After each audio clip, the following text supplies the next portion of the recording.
අද අපි මෙතනට එකතු වුණේ ලංකාවේම ගොවි සංවිධාන එකතු වෙලා ගොවියන්ගේ අයිතිවාසිකම් වෙනුවෙන් වෙනත් පරමාර්ථ පසකලා ගොවියන්ගේ අයිතිවාසිකම් ගොවියන්ගේ නිෂ්පාදන වලට මිලක් ලබා ගන්නත් ගොවි අයිතිවාසිකම් ලබා ගන්නත් රජයෙන් වෙන කෙලෙහිලිකම් ඒ කියන්නේ රජයෙන් සාමාන්‍යයෙන් වෙන රටක නම් ගොවියට වෙන්නේ තමන්ගේ නිෂ්පාදනයේ උඩට ගන්න කෘෂි නිෂ්පාදනය වැඩි කරන්න සහයෝගය දෙන එක. නමුත් අපේ රජය කරන්නේ අපිට ආනයන ටිකක් ගෙනත් දාලා ඉවරලා අතිරික්තයක් පෙන්නනවා. දැන් මගේ ප්‍රදේශය ගත්තොත් වැඩියම තියෙන අර්ථාපල් වගේම උඩරට එළවලු. එතකොට අර්ථාපල් වගාව මේ වෙනකොට අපිට කරගන්න බැරි තත්ත්වයට අවිල්ලා තියෙනවා ආනයන ගෙනලා රට ඇතුළට දාලා. සාමාන්‍යයෙන් වෙන රටක ලෝකේ වෙන රටක ආනයනයක් කරා නම් දේශීය නිෂ්පාදනයට වැඩිය ඉහළ මිලකට තමයි ඒ ආනයනය තියෙන්නේ. මොකද එතකොට තමයි දේශීය නිෂ්පාදකයා ශක්තිමත් වෙන්නේ. මොකද නිෂ්පාදන පිරිවැය අපේ යන නිෂ්පාදන පිරිවැය තමයි ආනයන භාණ්ඩයට ටැක්ස් එක විදිහට වෙන රටවල් ඉන්දියාව වගේ රටවල් අනුගමනය කරන්නේ. නමුත් අපි රුපියල් 80ක ටැක්ස් එකක් ගහලා තියෙන වෙලාවක ලංකාව ඇතුළට අලගෙනල් ඉවර වෙලා රට අලගෙනල් ඉවරලා රුපියල් 170ට 180ට එළිය විකුණනවා. අපිට ප්‍රොඩක්ෂන් කොස්ට් එකම අපේ 230ක් 235ක් යනවා අපේ ප්‍රොඩක්ෂන් කොස්ට් එක. ඉතින් අද මේ වෙනකොට ලංකාවේ කිසිම තැනක ලංකාල කියන එක ගන්න විදිහක් නැහැ. දෙන්නේ ලංකාල කියලා දෙන්නේ රටාල. ඉතින් මේ වෙලාවේ අපි දඹුල්ලට ගිහලා බැලුවා. අපි ළඟ එකට වීඩියෝ පට තියෙනවා වචන දෙන්න පුළුවන්. දඹුල්ලෙන් නැවුම් පිට ෆ්‍රෙෂ් පිට බාන කන්ටේනර් එකෙන් බාන අල පැලවෙලා. ඒ කියන්නේ ඒක පරිභෝජනයට නුසුසුයි. ඒ කියන්නේ ඇන්ටි ස්ප්‍රවුට් කෙමිකල් ගහලා තියෙද්දි පැලවෙනවා කියන්නේ මාස 4ෙන් පැලවෙන අල මාස 9කින් විතර පැලවෙලා තියෙනවා. එතකොට ලෝකෙ 2019 තහනම් කරපු CIPC කෙමිකල් අදටත් යූස් කරනවා පාකිස්තානේ. ඒතකොට ලංකාවේ ඒ වගේ ඇන්ටි ස්ප්‍රවුට් කෙමිකල් යූස් කරන්නේ නැහැ.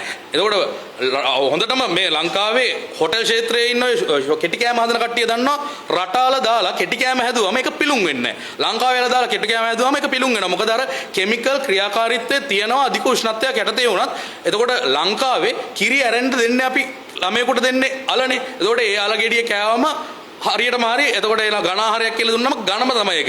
ඉතින් මේ පාප කර්මයට මේ වෙනකොට වෙළඳ ඇමතුමා උපරිමයට දායක වෙලා තියෙනවා. වෙළඳ ඇමතුමා කියනවා 220ට අලගන්න සතොසෙන් ආයතනයක් දාලා තියෙනවා නුවරඑළිය ප්‍රදේශය කියලා.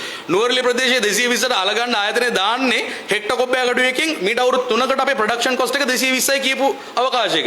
දැන් මේ වෙලාවේ පාරිභෝගිකයත් එක්ක අපි කොටවන්න, ගොවියා කොටවන්න, නිෂ්පාදකයා කොටවන්න අපි මේ මිලට ගන්නම් මේ මිලට කණ්ඩ ලෑස්තිලා වගේ ගොන් කතා ටිකක් කියනවා මේ ආතල්කාන්ත. එතකොට 2016 දී මීට අවුරුදු 10කට කලින් අල තිබ්බෙත් රුපියල් 300ට. දැන් අපිට විකුණන්න වෙලා තියෙනවා 260ට.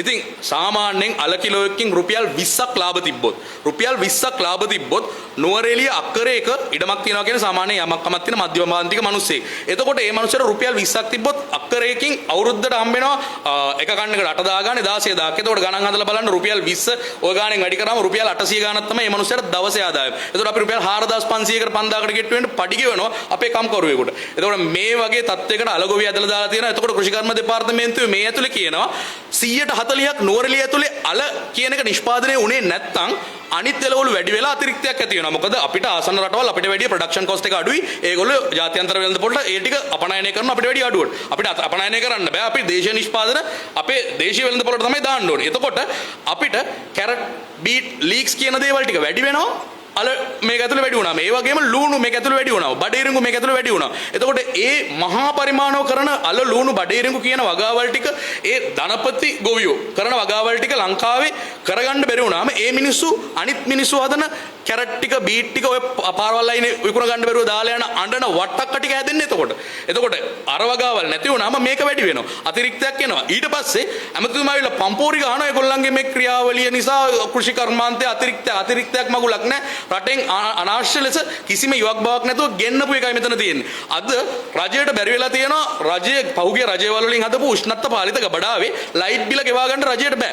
හැබැයි අඩි 40 කන්ටේනර් එක ඩීසල් එන්ජින් එකක් දාලා ඒකේ AC එක මේ බැලන්ස් කරලා රුපියල් 140ට අලක් දෙන්න පුළුවන්. එතකොට පාකිස්තානෙන් ඉම්පෝට් කරන අලවලට 80ක ටැක්ස් එකකුත් ගහලා ওই විදිහට වරාය හැසුරුම් ගාස්තු GST බදු ටිකක් ගෙවලා ඔය වගේ අධික පිරිවැයක් අතර ඩීසල් එන්ජින් එකකින් කූල් එකක් දීලා අල අපිටත් වැඩිය අඩුවට ලේසි අල වලටත් වැඩිය අඩුවට විකුණනකොට පාකිස්තාන් ගොවිය අපිට අල දීලා තව රුපියල් 20ක් 30ක් එහෙම නැත්නම් රුපියල් 200ක් විතර දෙන්න ඕන ඔය විදිහට දීලත් එවනවාද එහෙම දෙන්න තරම් පාකිස්තාන් ගොවියට එහෙමනම් මම හිතන්නේ මේ ඒ කියන්නේ පිස්සුවක් මොළේ විකාරයක් තියෙන්න ඕනේ. ඒ වගේම මේ වෙනකොට පාකිස්තාන මේනකොටනේ කලින් ඉඳන්ම පාකිස්තාන් විසිට් වීසා වලින් ලංකාවේ ඇවිල්ලා බායිලා මේ ව්‍යාපාරය කරගෙන ගියා. දැනටත් අපිට ආරංචි වෙලා තියෙනවා මේ වසන්ත සමරසිංහ කියන වෙළඳපොතුමා බොහොම ළඟින් මේ ආනයනකාරයෝ මේ බායිලා වගේ මිනිස්සු ආශ්‍රය කරනවා කියලා. ඉතින් ඒගොල්ලන් එක්ක සතුටු වෙලා එයා මහත් වෙලා එයා ලස්සන වෙලා අපේ කෘෂි කර්මාන්තය අවලස්සන කරලා තියෙනවා. මම දැක්කා පස්වෙනිදා ඉඳන් මීටින් වගේක් ලෑස්ති කරලා තියෙනවා ජනාධිපතිතුමා අන්තිමටම අපි කිව්වා මිනිස්සෙක් කියලා හිතලා එතුමාට මේක බාර ගන්න කිව්වා. අපි දේශපාලන පටු පරමාර්ථවල නැතුව කෘෂි කර්මාන්තයේ ඔබතුමා බාර ගන්න කියන තැන ඉඳන් අපි කතා කරේ මේ කාලකන්‍යාව මේකෙන් අයින් කළා මේ ලාල්කාන්ත කියන. එතකොට ඒක කරන්නේ නැතුව දැන් එයා එනවා අන්තිම ටික කරන්න එයාගේ හුණු බකට් එකයි පින්සලයි අරගෙන. එන්න ගම් ඇතුළට අපිත් ලෑස්ති ඔබතුමාට පිළිගන්න ඔබතුමා එනවා කියනකොට අපිත් මේ DNA කියලා මේකට ලෑස්ති වෙලා තියෙනවා. ගම් ඇතුළට එනකොට ගොවියෝ තමන්ගේ විරෝධය පෙන්වන්න ඕන විදිහ අපි පෙන්වන්නම් ඉස්සරහට. මොකද ඇමතිතුමා ජනාධිපතිතුමාගේ ඔය අන්තිම සටන කරන්න එතුමා එනකොට ගම් ඇතුළට මේ වෙනකොට ඔය ශාඛා සමිති ටිකයි ඒවා මේවා සංවර්ධනය කරගන්න ගෙවල් වලට දැන් එන්න ලෑස්ති වෙලා ඉඳිනවා කට්ටිය. අපි දැක්ක පහුගිය දවස්වල උගන්ඩා නම් ගියම කෑ ගහලා පොඩි විපක්ෂ තන කෑ ගන්න විපක්ෂ පොඩි ඇති. ඒ වුණාට උඹලට ඡන්ද දීපු අපේක්ෂා බන්ධගත්තේට පත් වෙලා ඉන්න ගොවි ජනතාව ඒ වෘත්තිකයෝ පොඩි නෑ. උන් තාමත් ඉන්නවා. ඒ ප්‍රශ්නේ එතනමයි තියෙන්නේ. ඒ නිසා එන්න ගම ඇතුළට එතකොට තේරෙයි උඹලට තියෙන විරෝධය. මේ විරෝධය උපරිමයේ දක්වා ගෙනියනවා සියලු ගොවි සංවිධානවලට. ඒක අපි මේ ලංකාවේ ඉන්න සියලු සංවිධාන එකතු කරලා මේක හැදුවා වගේම අපි මේ වෙලාවේ ආරාධනා කරනවා කෘෂි ක්ෂේත්‍රයේ නිරතව වෙලෙන්දන් ව්‍යාපාරිකයන් අතරමැදියන් ප්‍රවාහනය කරන අය ඒ වගේම කෘෂි සැපයුම් කරුවන්ගේ සංගම් එතකොට මේ සමාගම් වල වැඩ කරන වෘත්තිකයන් අවසාන පාරිභෝගිකයා මේක අනුභව කරන අවසාන පාරිභෝගිකයාට වෙනකම් මේ සටන දියත් කළ යුතුයි. මොකද අතීතයේදී අපිට වුණා අපේ දොඩන් ටිකට රටින් ගෙනල්ලි වල ඒ දවස්වල අපි ඉස්කෝලේ යන කාලේ ඇපල් ටිකට ඕක වුණා දොඩන් ටිකට ඕක වුණා නුවරඑළිය ඇපල් තිබ්බා. ඒ ඔක්කොම 100%යි 110යි කියලා නැති කරලා අද ඇපල් ගෙඩියක් කන්න අල කිලෝ 3ක් විකුණන්න වෙලා තියෙනවා අපිට.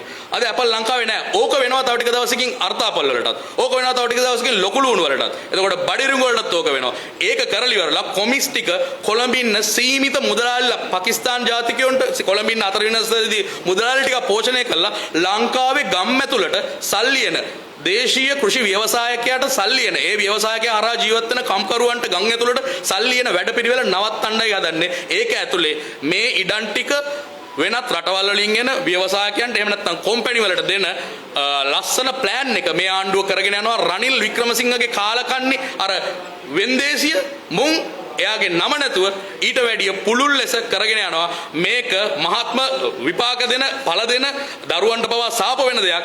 මං හිතන්නේ ලාල්කාන්ත ඇමතිවරයව කෘෂි කර්මාන්තයට දාගත්ත එකත් වසන්ත සමරසිංහව වෙළඳ ඇමතිවරයාට දාගත්ත එකත් අනුර කුමාර ජනාධිපතිතුමා කරපු ලොකුම කාලකන්ණි වැඩේ ඊට වැඩිය කරන අන්තිමයාව කරපු නින්දිත වැඩේ තමයි ඒක බලාගෙන දැක නිශ්ශබ්ද වෙන්න එක. මේ වෙනකන් කිසි ගොවි සංවිධානයකට අවසර දීලා නැහැ. කතා කරන්න සාකච්ඡාවක් දීලා නැහැ. ගොවි සංවිධානයක් සාකච්ඡාවකට යනකොට ගෙනියන්නේ ඒගොල්ලන්ගේ කාඩර් එක.